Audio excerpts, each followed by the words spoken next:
Hallo und herzlich willkommen. Guten Morgen. So schön seid ihr wieder dabei bei unserem Abendmahlgebet, wo wir das 7 Tage machen. Du kannst es auch nachschauen, irgendwann schauen. Und es ist unser Anliegen, mit dem Abendmahl verbunden ist immer Durchbrüche in unserem Leben. Ja, genau, es ist ja jeden Morgen für mich früh, das sieht man Ich versuche heute. jetzt noch die Kamera ein Heute, bisschen runter zu ja genau, jetzt ist drehen. super. Oh. Also, heute ist wieder früh, aber es ist schon besser als gestern, muss ich jetzt wirklich zugeben. Man kommt so ein bisschen in den Rhythmus hinein. Für die, die jetzt nicht so Morgenmenschen sind wie ich, genau, danke vielmals, dass ihr dabei sind. Für die, die Morgenmenschen sind, auch danke, dass ihr dabei sind. Also wir gehen jeden Morgen eigentlich durch dieses Josef-Buch durch, hier. Und ich lese jeden Tag ein Kapitel daraus und ich sage das nicht immer, aber ich bin wirklich begeistert durch den Inhalt, weil es ist kein klassisches Erfolgsbuch, Dream It und was du träumst, kannst du werden, sondern es geht durch eine ehrliche Geschichte von Josef, wo wir uns alle drin finden. Und heute geht es um die Gunst Gottes. Wir haben die letzten paar Tage darüber gesprochen, über den Stolz von Josef, über Fehler in der Geschichte, die geschehen sind. Nicht alles war perfekt in dem Sinne, aber es gibt eine Sache, und das zieht sich wie ein roter Faden durch, wo es heißt immer wieder, Gott war mit Josef und Gott war mit Josef und Gott war mit Josef und Gott war mit Josef und Gott war mit Josef, aber Josef war auch mit Gott. Und die Gunst Gottes ist so ein Begriff, der ja da steht, wir alle denken, ja, wie geht das? Und wir haben heute Morgen darüber gesprochen, wir werden dann auch das Abendmahl einnehmen, und zwar die Gunst Gottes kann auch sein, so wie so ein Samenkorn. Ups, Hoppla, jetzt ist es weg. genau, so wie so ein Samenkorn. Ja, nimm einen kleinen, ich habe noch einen kleinen. So, kleinen Samenkorn ist vielleicht ein besseres Beispiel hier. Sonnenblumenkerne. Sonnenblume, dass Gott dir ein Talent gibt. Also offensichtlich, Josef hatte eine Leiterschaftsfähigkeit. Das ist offensichtlich. Das sieht man, dass er auch aufgestanden ist in dem Sinne. Ich glaube, der Vater hat auch etwas gesehen. Das ist gar nicht der Punkt. In dem Sinne, Potiphar hat das gesehen, der Pharao hat das gesehen. Also alle, die mit ihm in Kontakt gewesen sind, haben ihn in dem Sinne in eine Position gebracht. Und ich sage, Gunst ist eben auch etwas, dass Gott dir wie ein Samenkorn gibt, so einen Traum, eine kleine Fähigkeit.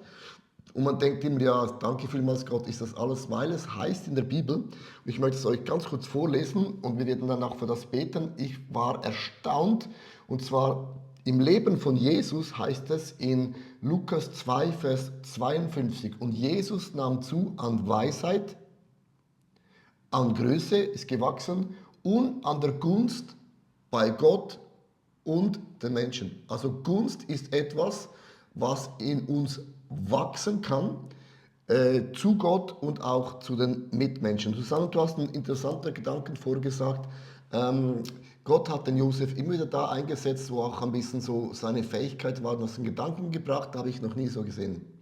Ja, weil weiß ja, dass Josef zu Hause gearbeitet hat beim Vater. Die Brüder mussten aufs Feld. Und man könnte jetzt denken, er ist als Herrensohn bevorzugt gewesen und deswegen hat er zu Hause gearbeitet, was sicher auch stimmt. Nichtsdestotrotz, gerade weil du gesagt hast, dass er Leiterschaftsgaben gehabt haben muss, und ich finde es einfach schön zu sehen, dass er auch ins Haus von Potiphar kommt. Er kommt nicht irgendwo zu einem Sklavenhändler, der ihn dann auf dem Feld arbeiten lässt, sondern er kann wieder zu Hause arbeiten. Also er ist vielleicht ein Kopfmensch, ein Denker und nicht so der Praktiker.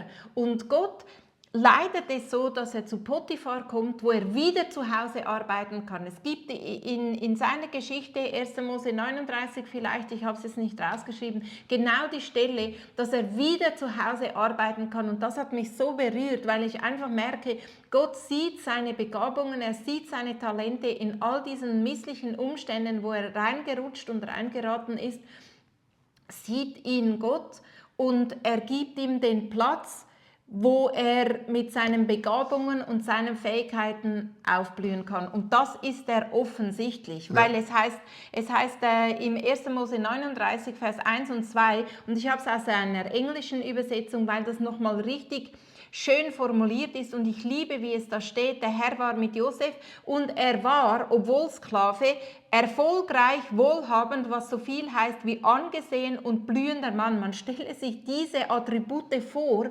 für einen Sklaven. Das heißt, die Brüder, weil ja eifersüchtig gewesen sind, vielleicht auch ein bisschen wegen Gewand, ja, Aber dennoch gibt es eben etwas, was wie eine Linie ist. Und das ist vielleicht auch so, dass Menschen eifersüchtig sind über was du hast. Kann auch so sein. Oder Leute denken, ja, bei der Person gelingt alles oder bei mir gelingt gar nie etwas. Und ich finde wichtig eben, dass die Gunst etwas ist, was wachsend sein kann und wird. Und Josef war dennoch sensibel für Gottes Träume, weil Gott hat ihm in Träume begegnet und er hat diesen Traum auch erzählt, weil er den Traum nicht einfach auf die Seite geschoben hat. Also es gehört eben auch ein bisschen dazu. Dennoch und trotzdem, das Gewand vom Vater das war doof. Aber lasst uns nicht wegen dem Gewand, sage ich, das muss ich mir wieder sagen, wegen dem Gewand nicht abkommen, dass Gottes Gunst dennoch da ist. Und das ist auch eine Botschaft, auch wenn wir nicht perfekt sind. Die Gunst Gottes hat nichts zu tun, weil wir perfekt sind. Die Gunst Gottes ist etwas, was wachsen kann.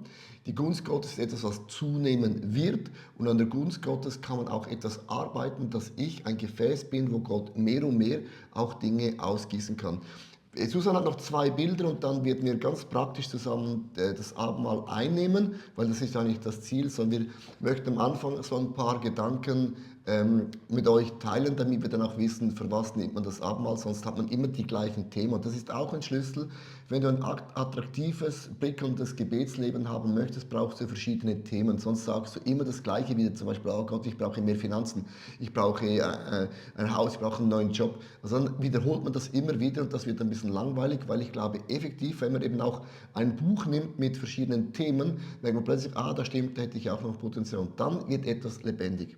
Also ich habe ein Bild gemalt für Gerade heute. wieder, so. Genau, und du siehst das Glas, das symbolisiert wieder uns Menschen, wir sind gefüllt, wir haben Gunst und ich habe mir überlegt, das sieht jetzt ein bisschen nach wenig aus, was da im Glas drinnen ist, aber das hat nichts mit der Gunst zu tun in dem Sinne, weil ausgerechnet bei einem Weinglas, habe ich beobachtet, ist es eigentlich unschicklich, wenn es bis zum Rand gefüllt ist. Es gibt die Bibelstelle, dass unser Becher überfließt, aber bei diesem Bild habe ich gedacht, obwohl es wenig drin ist es etwas Edles. Und dann habe ich diesen Sommervogel drauf gemalt, das ist für mich ein Bild der Gunst. Und als ich gesehen und gelesen habe in 1. Mose 39, wie viel Gunst, dass dem Josef widerfahren ist, als er als Sklave verkauft wurde, wie schon ich gesagt habe, zum Potiphar in dieses Haus, vom Hauptmann der königlichen Leibwache, man stelle sich das vor, nicht einfach zu jemandem, sondern ausgerechnet zum Hauptmann der königlichen Leibwache und eben, dass er drinnen arbeiten konnte. Dann habe ich gedacht, und das kann ich ja, weil ich das Bild gemalt habe, ich mache die Gunst größer. Und hier siehst du, oder wir machen es so, hier siehst du den Unterschied. Der Sommervogel habe ich extra groß gemacht, Das hier, übertrieben groß. Das hier, oder? Ja, das ist der kleine und das ist der große und ich habe ihn noch farbig gemacht. Und wie jeden Tag kannst du diese beiden Bilder beim Link unten herunterladen und dich einfach beschenken lassen, indem dass Gott zu dir sprechen kann und du weißt, auch du kannst die Gunst vergrößern in deinem Leben und genau dafür werden wir jetzt beten. Dann nimm diese Abendmahlselemente, das ist ja ein bisschen Wein und Brot und das sind eigentlich immer 3 Schritte. Es ist, man sagt Danke, dann gibt es in dem Sinn man bringt etwas, es ist ja ein Tausch, man tauscht ja etwas, also man tauscht etwas aus und dann empfängt man wieder. Und nimm jetzt ein Stück Brot, Susanne auch, das ist so unser Brot. Und ich bete mit euch zusammen, weil Jesus nahm dieses Brot, und das war ja immer in der Gemeinschaft, auch jetzt nehmen wir das Abendmahl zusammen, das ist ein Gemeinschaftsmahl. Man sitzt zusammen, man tauscht aus, man ermutigt sich. Jesus nahm das Brot, er brach es und er dankte Gott. Und das Zerbrechen ist auch eine Botschaft. Alles, was zerbrochen ist, was nicht mehr ganz ist, das hat Jesus auf sich genommen und er dankte Gott. Und es ist mir immer wichtig, dass wir mit Dank beginnen. Weil, obwohl natürlich, das ist ein bisschen mühsam, sage ich mal immer, weil ich würde eigentlich gerade loslegen und sagen, Gott, das sind meine Anliegen. Aber ich müsste lernen, für einen Moment die Position zu ändern und uns bewusst zu machen. Wenn ich Danke sage, mache ich mir bewusst beim Abendmahl, wer sitzt an meinem Tisch? Und Wer das, sitzt an meinem Tisch? wenn ich jetzt da reinspreche, das Kannst du? ist genau einer der Schritte, wie man Gunst vergrößern kann in seinem Leben, sich fürs Übernatürliche öffnen. Und wenn wir Danke sagen, Gott Danke sagen, dann öffnen wir uns für seine Welt. Also im Danken ist eben ich mache mir bewusst, wer sitzt an meinem Tisch, Psalm 23, du deckst einen Tisch im Angesicht meiner Feinde. Das bedeutet, Gott nimmt nicht die Feinde weg, aber er deckt jetzt einen Tisch. Und wir haben Feinde, wir haben vielleicht, kann ich, dass ich mein eigener Feind bin in dem Sinne, dass ich immer das Gleiche wieder falsch mache. Ich habe vielleicht, meine Geschichte ist ein bisschen nicht rund, es hat ein bisschen viele, sage ich mal, Schlaglöcher drin.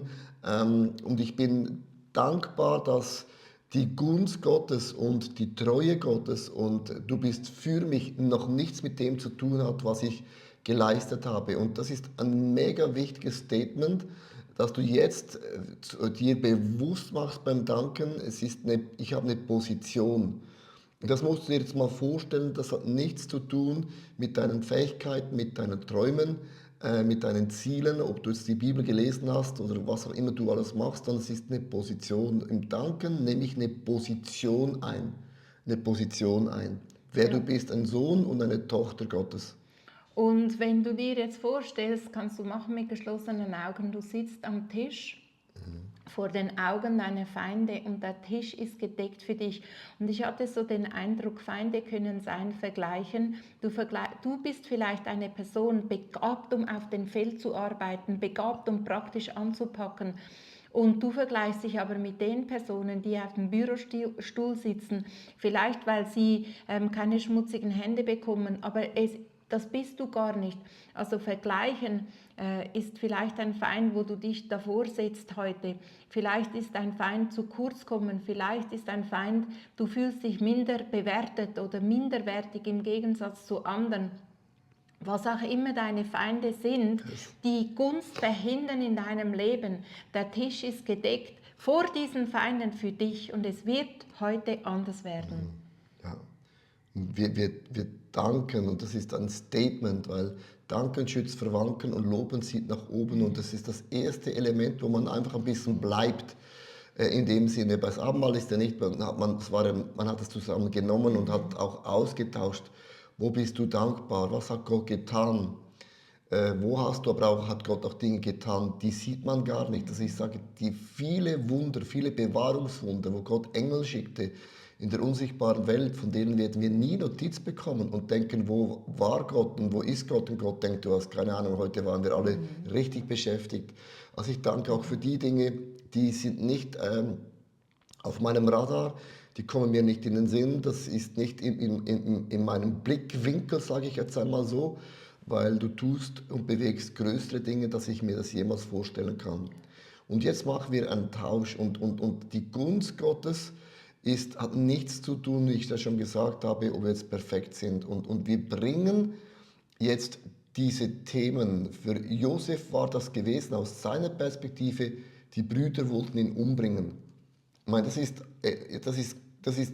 dick, das ist krass und sie haben ihn in den Brunnen geworfen und dann haben sie ihn verkauft, weil sie gesagt haben, lieber Geld mit ihm machen, als mit bloßen Händen nach Hause zu kommen. Und es gibt so Dinge, die dir angetan worden sind, genau, wo vielleicht hat es auch zu dem zu tun, dass du das vielleicht eingeleitet hast mit deinen Fehlern, aber nichtsdestotrotz, diese Dinge, die sind schmerzhaft, diese Dinge, die sind prägend und wir bringen die Momente zu dir, wo Menschen etwas von dir wegnehmen wollten. Das kann Mobbing sein, das kann ausgeschlossen sein, das kann sein, du wurdest gecancelt, fallen gelassen, warst nicht mehr wichtig, was auch immer das Thema ist. Und wir bringen, Abendmahl ist immer, wir bringen Themen, wir bringen und erst dann nehmen wir.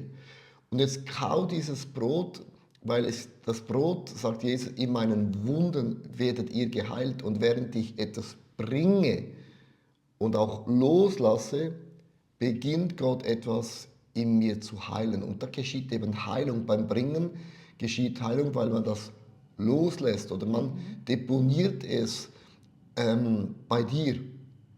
Und jetzt kau dieses Brot mit deinen Themen mach mir bewusst, mach dir bewusst, mir wurden Dinge angetan, wo Menschen meine Gunst, meine Fähigkeiten, meine Freude, meine Begeisterung, meine Finanzen, you name it, stehlen wollten. Aber die Salbung war ja nicht im Mantel, den sie mitgebracht haben beim Vater.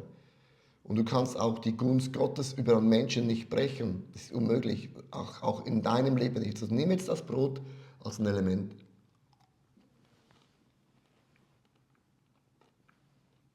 Ich finde immer schön, während man kaut, deswegen habe ich vorher gekaut, dass ich jetzt schwatzen kann, sich einfach zu überlegen, was bringst du, was lässt du los, was bringst du Gott hin. Und es ist so ein Vorrecht, weil Jesus sein Blut vergossen hat, weil Jesus am Kreuz seinen Leib, das feiern wir ja mit dem Brot, weil Jesus seinen Leib hingegeben hat und die Nägel durch seine Haut ging und die Schläge erlitten hat. Deswegen findet der Tausch statt. Deswegen musst du nicht gleich vom Kreuz weggehen, wie du hergekommen bist. Deswegen musst du heute nicht in der gleichen Haltung den YouTube dann später abschalten, wie du gekommen bist, weil Jesus Christus am Kreuz seinen Leib für uns, für dich hingegeben hat. Deswegen ist die Türe offen und deswegen ist ein neues Leben möglich in jedem Bereich. Also du merkst, das Bringen ist etwas ganz Praktisches. Das Bringen ist etwas, was man auch Zeit lassen darf, wieso war das Abendmahl ein Essen? Weil es braucht Zeit.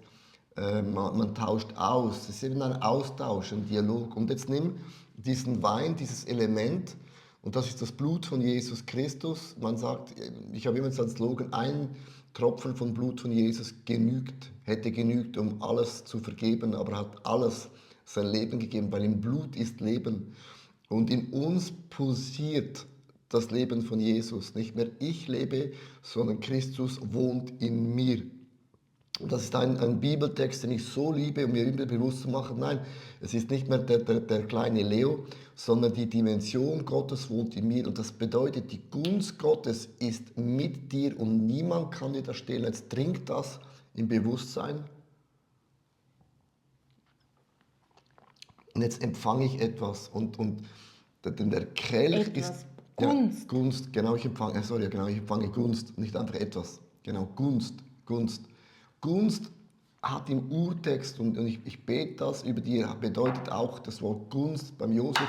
Im Urtext heißt immer, Gott war mit ihm auf dem Weg. Gott hat ihn hineingepusht, sage ich jetzt mal auf Englisch, oder hineingestoßen wieder in etwas Neues. Und das ist die Gunst Gottes, bedeutet, die Hand Gottes begleitet dich. Gott lässt dir Dinge gelingen, die Menschen nicht verstehen kann. Die Gunst ist auch, dass der Friede Gottes, der höher ist als aller Verstand und alle Vernunft, begleitet uns. Das kann uns nicht gestohlen werden. Das ist auch in den schlimmsten Momenten, wo du drin bist, dass plötzlich ein Friede, den die Welt nicht begreifen, nicht erklären kann.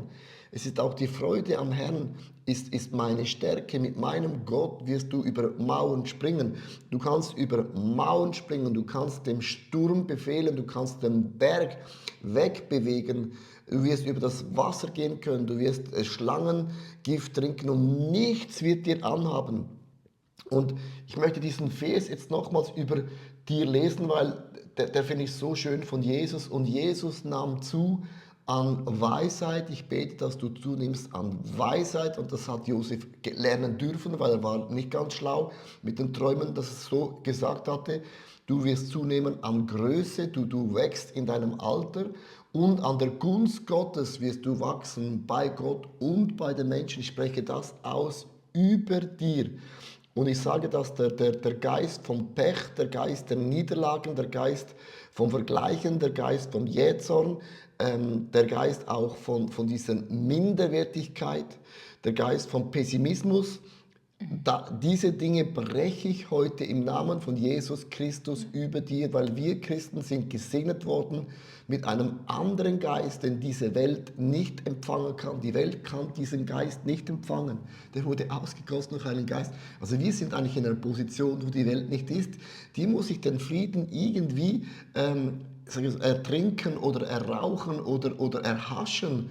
Aber wir stehen mit diesem Frieden auf und wir gehen mit diesem Frieden Gottes schlafen, denn seinen gibt es der Herr im Schlaf. Sogar unser Schlaf ist gesegnet. So, jetzt nimm deine Hand, wenn du es willst, und lege es auf deinen Kopf und zusammen segne uns bewusst mit dieser Gunst Gottes. Ja, ich segne jeden Einzelnen von uns und mit dieser Gunst Gottes, wir empfangen sie, wir empfangen auch, was damit zusammenhängt, dass ich an meinem Charakter arbeiten lasse. Ich segne uns mit der Fähigkeit, dass wir bereit sind, an unserem Charakter arbeiten zu lassen, wie es Josef getan hat. Ich segne uns mit der Fähigkeit, dran zu bleiben, treu zu bleiben und nicht einfach beim nächsten Wind aufzugeben. Ich segne uns mit dieser Fähigkeit. Ich segne uns mit den Schritten, wo nötig sind, damit Gunst sich in unserem Leben vergrößern kann. Ich segne uns mit dieser Fähigkeit. Wir brauchen dich, Jesus, und ich danke dir, dass dein Blut durch mich durchfließt und Dinge in Bewegung setzt und ich arbeite mit dir und dem, was du in mir bewirken möchtest, zusammen. Und das ist ein Segen, den wir empfangen und auch über unserem Leben aussprechen. Im Namen Jesus. Amen. Im Namen Jesus, Amen. Ihr Lieben, ich möchte nochmals ganz kurz auf dieses Buch eingehen, Träume wie niemals zuvor. Es geht um den Josef, vom Anfang an mit seinem Traum bis an dem Tag, wo er stirbt und sagt, ich will, dass ihr meine Knochen im verheißenen Land begräbt. Also es ist nicht nur einfach so ein paar Tests, sondern was wir machen, wir beginnen am Anfang einfach in der Anfangsgeschichte. Wir werden jeden Tag und jeden Sonntag immer weiter hineintauchen bis zum Ende von seinem Leben. Und es ist ein cooles Buch, weil auch praktisch kannst du mit deinen Kindern lesen und wir haben viele Nachrichten bereits von Leuten bekommen, gesagt, es ist nicht ein typisches Erfolgsbuch. Und ich bin dankbar, das zu hören, weil es ist nicht einfach so, wenn du träumst, dann kannst du das erreichen, sondern es ist ein Buch, das realistisch ist, wo er uns abholt, wo wir sind. Gott holt uns immer da ab, wo wir sind und bringt uns da hinein, wo er uns gerne hätte. Und darum heißt einer der Slogans von unserer Church ist, wir wollen Jesus Christus ähnlicher werden. Es ist nicht einfach ein Selbstoptimierungsgebet, Abendmahl, ist es nicht, sondern es ist unser tiefster Wunsch, unser Zentrum, weil wir haben keine andere Botschaft in unserer ICF-Familie, nenne ich es jetzt mal so, als das Zentrum ist und bleibt Jesus und wir alle dienen mit unseren Fähigkeiten, mit unseren Begabungen und jede Person ist einzigartig, wichtig und geliebt und gewollt und Gott braucht dich. Weil wie Josef, Gott hat was ausgegossen, aber, du hast es schön gesagt, Susanne, ich möchte auch mit dem enden, Gott arbeitet auch an uns. Und das ist eben manchmal ein bisschen der mühsame Teil. Aber eigentlich arbeitet man auch nur an etwas, wo sich Arbeiten lohnt. Also wenn du sagst, ich muss hier gar nicht arbeiten, weil es interessiert ja eh niemand, dann ist das eben vorbei. Das heißt, wenn Gott an uns arbeitet, ist es ein Riesenkompliment, dass Gott in uns Dinge sieht, die sich lohnen, daran zu arbeiten. Darum, ich wünsche euch einen wunderschönen Tag. Du kannst auch die Bilder von Susanne runterladen. Das ist auch ein Geschenk. Danke, Susanne, dass du es machst. Es schafft stundenweise an diesen Bildern. Das ist cool. Also, schönen Tag, Gott mir und bis morgen früh wieder. Ja. Arrivederci. Tschüss. Ciao, ciao, Gott mit dir. Ciao.